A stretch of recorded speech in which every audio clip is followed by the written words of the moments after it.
Again, this is our Greenfoot world with nothing here. We get the basic world here. That's my world. And I have uploaded some images into the images folder. So I've created a scenario called BlackJack, and I've uploaded these images.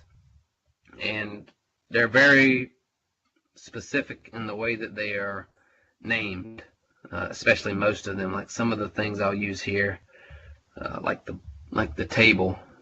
Let's see, I'll go ahead and do that. That's the background. So I just found like a poker table background image. But let me go back to the list of card images that are here. So every single one of these card images has the same name format, and the name is important in the way that we create a card, which I'll do in just a second. So they all have the rank of the word of and then the suit, all separated by underscore. So they're all set up in that form. So in Greenfoot, there's my world. I'll create an actor called card. So a card, whenever it's created, actually I'll give it this image maybe, this back. Okay, so whenever an actor is created, here it's way too big, but I can scale that down. So there's the card image, and a card or anything in Greenfoot that's an actor has some characteristics built into it. So if you inspect this, there's the X coordinate, the Y coordinate, the rotation, and so these are all the coordinates of the card. Rotation is just east, 0 is due east, and then the X coordinates like right in the middle. Remember the X coordinates run from 0 to 600, and the Y coordinates go from 0 to 400, where the Y coordinates get bigger as you go down. So this is kind of like towards the bottom for the Y coordinate. So and when you reset it, it goes away because it's not in my world class. I'm just creating an instance of the object right here. So if I go into card, which will pull up the card class, okay, I am going to start with, so we get those fields, the X coordinate, the Y coordinate, it gets an image, which is going to be important here, and it gets a rotation. And I'm going to add a couple more, which would be the rank, the suit, and also an int, which would be the value. So in BlackJack, the value of a king is a 10, the value of a queen is a 10, the value of a jack is a 10. All the numbers are exactly what you think they are. 2 through 10 are worth 2 through 10. And then an ace can either be played as a 1 or an 11, which the logic of whether it will be played as a 1 or 11 will actually come later in the game. So right now we're just creating a card. And so we'll just set it to 1, and then later on maybe change it to 11. So I'll create a constructor, public card. And this is a no args constructor, means it doesn't need any parameters. And essentially what I'm going to come up with here is a default, or excuse me, a random card. So I'm going to randomly generate a rank, and I'm going to randomly generate a suit, and then I'm going to assign the value accordingly, but that will give me a random card. So the first thing that I'll do, I'll say like int s equals, and I've done this in some of the other videos as far as getting a random number. Remember, we have to, there are 4 suits, and right now this number will give me anything is casted to an integer, but it will be 0, 1, 2, 3, 0, 1, 2, or 3, those 4 numbers. It can't be 4. And that's just the way that the math.random works in Java specifically, but it will either give me 0, 1, 2, or 3. So I could have created an array, but I'm just going to do some if statements and just say if s is 0, let's set the suit to be spades. do else ifs here. Else if S is 1, clubs. And I have to be really careful of the way that I am wording these, because I'm going to use those image names in a minute. So they're all lowercase, and I got to spell them exactly right. So if something messed up there, I would have to go back and fix it. So diamonds. I'll do an else, assuming that everything else is right. It'll either be 0, 1, 2, or 3. So my else case will be the suit is hearts. And there's no order, specific order there. But at random, the suit will be done appropriately. So I'll do something similar to the rank. And the rank will be, there'll be 13 different ranks. 2 through 10, an ace, so these are strings, so an ace, a jack, a queen, or a king. So there'll be 13 different ranks. So I'll do an int R.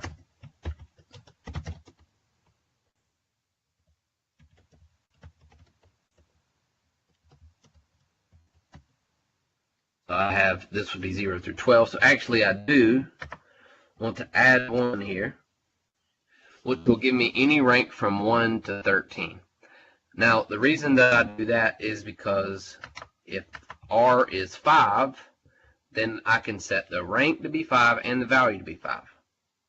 So I couldn't do that if I left it from 0 through 12. It'd be all off one by 1. So I have a random integer now from 1 to 13. So now what I'm going to do is a couple of special cases, which would be the jack, queen, and the king, and the ace. And then the else case, or the last case, would be how all of them work. And it's essentially setting the rank and the value equal to R, whatever that number is. So my first if would be if R is 1, I'll set the rank to be an ace.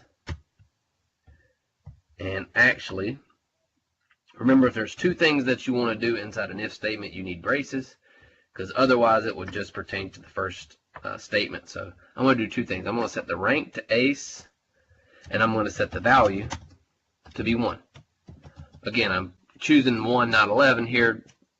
Really just 50-50, whatever you want to do. We're going to have to change it later when we're actually doing the logic of the game. So I have, if it's 1, set the rank to ace, set the value to 1. If it is 10, so the 10th value of rank, or R, would be, and the value of a jack is 10. Okay, so that's the second special case. Then I have 2 more. No, that's actually 11, not 10.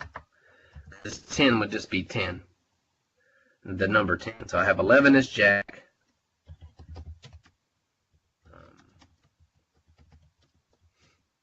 Rank is queen, or 12 is queen, value 10. Because in blackjack are 21. All these things are worth 10 points. And else if R is 13, rank equals king, value equals 10. And then what we can do is our else case. Our else case is really R can be 2 through 10. If it's not 1, 11, 12, or 13, it's 2 through 10. And then what I'm going to do is set the rank. Now rank is a string, and R is an int. But essentially I want rank to be the string version of R. And the easiest way to do that is to concatenate an empty string with R. So now that makes R, which is an integer, into a string version of that. And then I'll set the value equal to R. So if it's a 7, the rank is a string version of 7, the value is actually 7. So when we go into adding the score up for a hand in blackjack, we will actually add up the values to give us a number. Okay? So that's the logic of getting a random card. Now, the reason I had to, or we had to name these exactly the same, is because now the last thing I'm going to do in a constructor is I'm going to give it an image. So what I'm going to give the card an image based on the file name of those card images that were put in the images folder. And essentially it would be whatever the rank is, separated by an underscore, an of, an underscore, and then the suit. So like a jack of spades, something like that. Okay? So one of the fields or characteristics of all actors is an image. It's called a greenfoot image because we're in greenfoot. They give a special type there. So it's greenfoot image. So what I'm going to do is set the image to be, so the way you set the image, you have to give it a string, which is the entire file name of the file you're talking about. Now, if it's in your images folder, then you don't have to give it a directory like C drive / documents, whatever. You can just give it the name of the file. So I'll do set image, and I will do rank plus underscore of underscore plus suit. And I think all of those are PNGs. I'm going to try that, and if it doesn't work, I'll change it to JPGs. There's one of the two. So, but it's the whole string name, so it's .png. Okay. So at this point, we randomly set the suit and the rank, and then we also set the image based on the rank in the suit. So now that would allow us to create a card object. And I'll just put one in the world here. Now, it's way too big still. But hopefully this is a queen of clubs. And I can expect it. The rank is queen. The suit is clubs. It's worth 10 points. There's the X and the Y coordinate. Okay. So the next thing I definitely need to do is shrink this down to where the card's not huge and takes up the whole world. So I'll do that here. And when I set the image to that, what I'm going to do is get the image. So this is a modifier and an accessor. This is a modifier for the card's image. I can set it at any time. I can also set it throughout the game. In fact, we will do that. We'll change it to the back of the card, to the front of the card. If we want to flip the card over, we will just set the image in the middle of the game. So we can modify it. We can also access it. And if you access it, this returns the image, the greenfoot image of the current image for the card. So I'm going to get it, and then I'm going to use the scale method. And we've done this before in my previous webinars, that you can give it 2 ints, which will scale it for that specific width and that specific height. If you want to preserve the ratio of the width and the height that it currently is, then you can do something, just multiply it by, so I'll do like int w equals get image times get width, that is the width of the image, times, let's try by 0.5 first. So I'm going to cut it in half. Okay. And I'm going to do the same thing for the height. So if you did something like, make it 50 pixels by 80 pixels, it might look okay, but it might get distorted some because the previous image was set to some kind of ratio. But this will preserve that ratio. And if I scale it to WH, this will create that image appropriately. So it will still look big when I'm drawing it, putting it in the world, but when I drop it, there it goes. And that's still way too big. So let me just do 0.2. So this would be a quarter of the original size of those images. Let's see, something happened there because that ratio got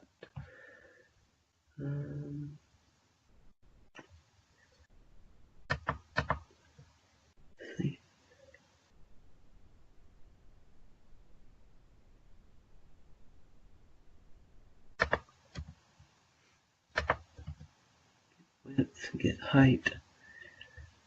I don't know why it looks so tall there. It looks better. Maybe something just happened. Okay, so that essentially is 20% of the width and 20% of the height, and that looks about what we would want. Because what we would eventually will have is 5 cards down here, 5 cards for the dealer, and that'll kind of be the original setup.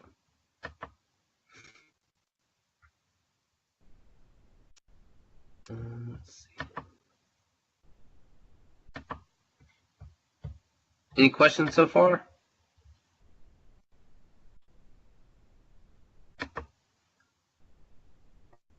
So far, so good. That looks great. Okay, cool. All right. So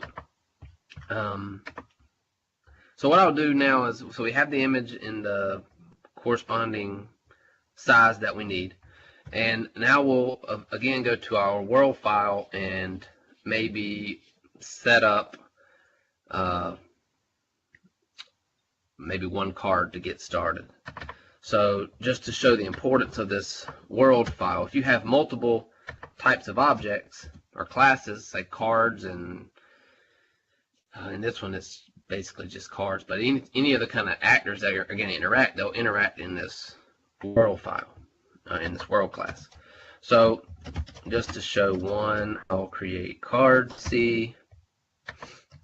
The only way we can create a card, the only constructor we created was to give it no parameters, and essentially a random card gets a random rank and random suit gets generated. So I will add that object to the middle of the screen, just again to show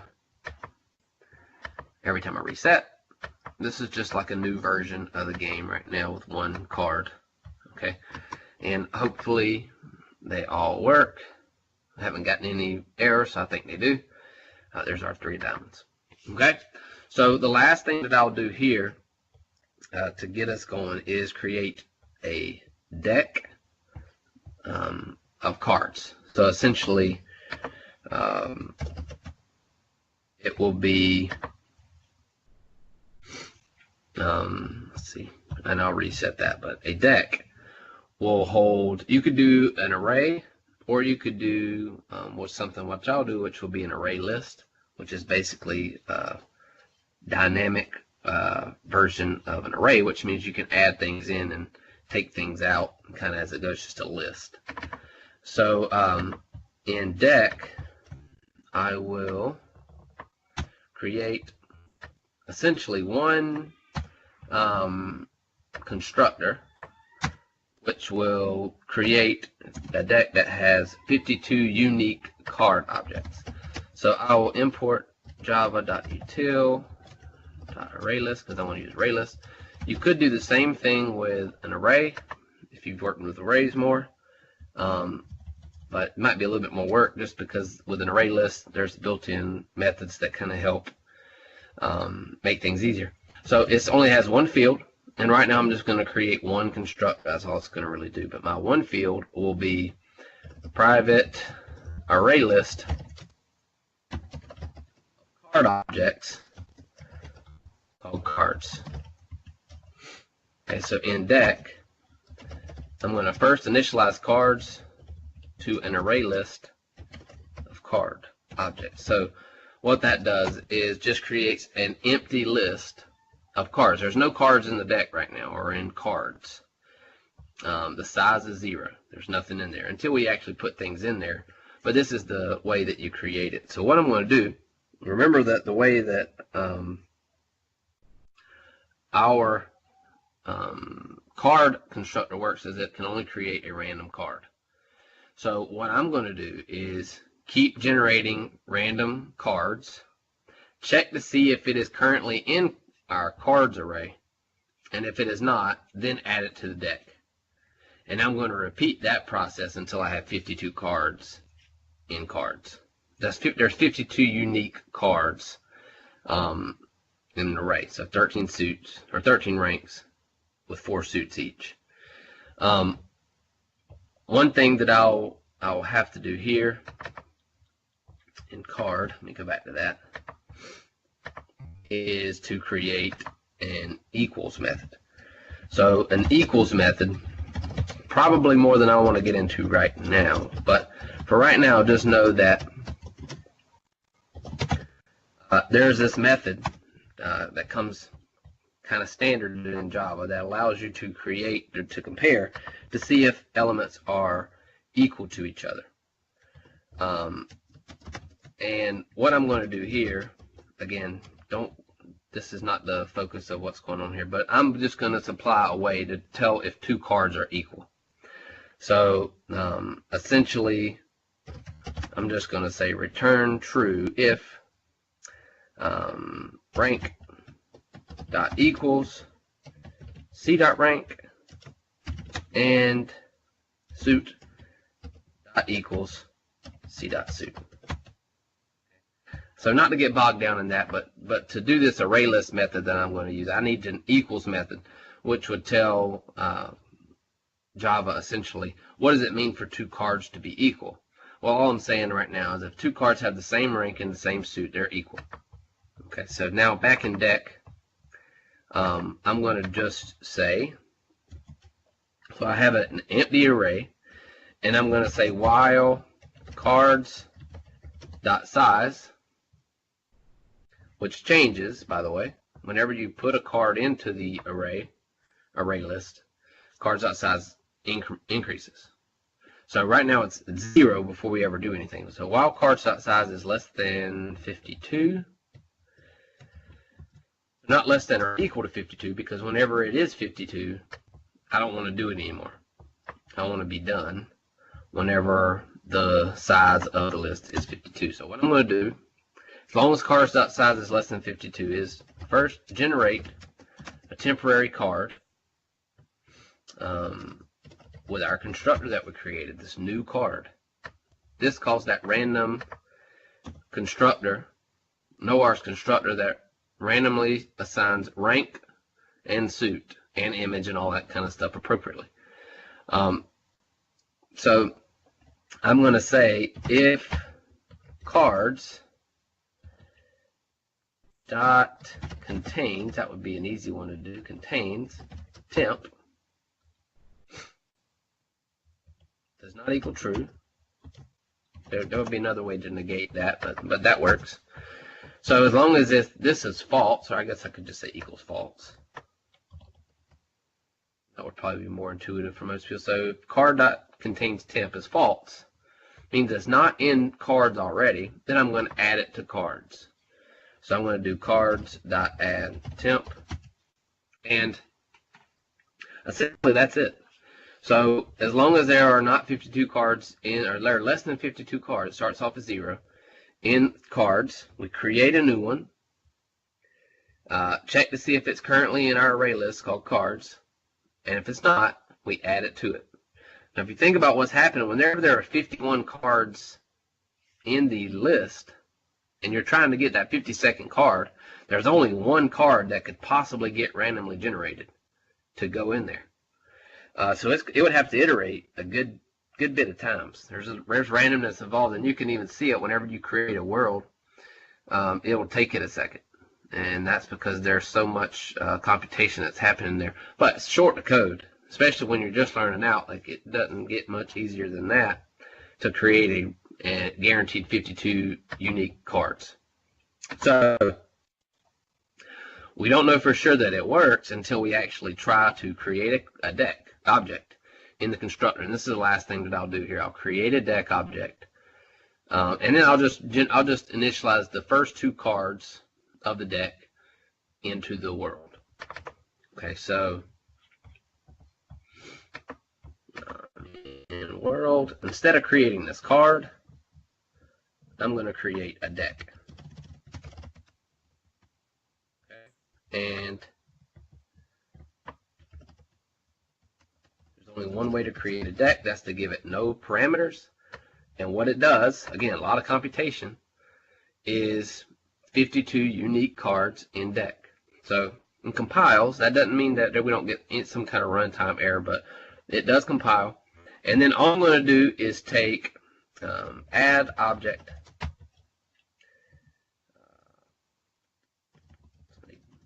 Alright, so I need to be able to get one of the cards out of deck. I need to be able to get one of the cards from deck. So right now, I don't have access to cards. So let me create one method, which would be the accessor for that. So this would just allow me access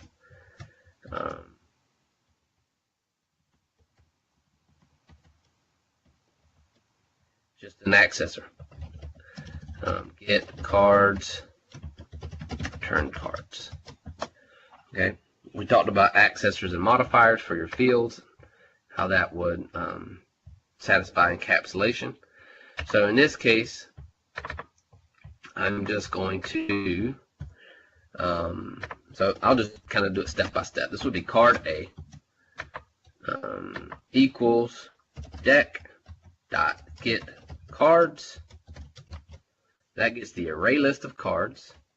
And then I'm going to get the 0th card. The 0th card, just like an array, that's the first card, indexed at 0. I'm going to add that to A, 500, 300. I'm going to do the same thing for card B.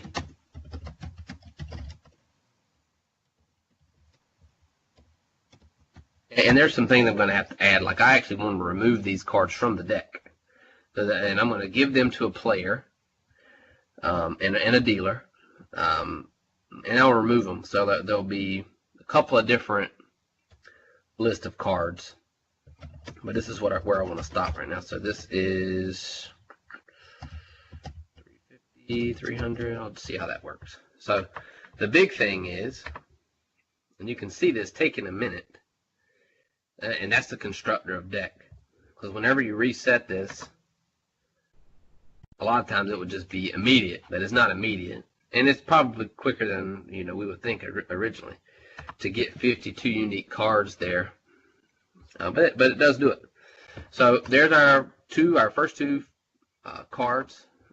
No act. Inspect still works. The 2 clubs value is 2. It's at 350. Now if I'm going to fit 5 cards up here, I'm going to probably have to get them closer together. But that will be the next time. So that's the way that I'll stop it there. That's going to be our setup.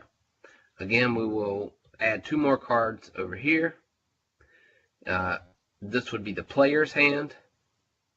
This would be the dealer's hand. We'll have to add a hit and a stay method, which will allow us to get more cards to the player's hand or to the dealer's hand. And then we'll be able to be on our way to get a score and to get a winner.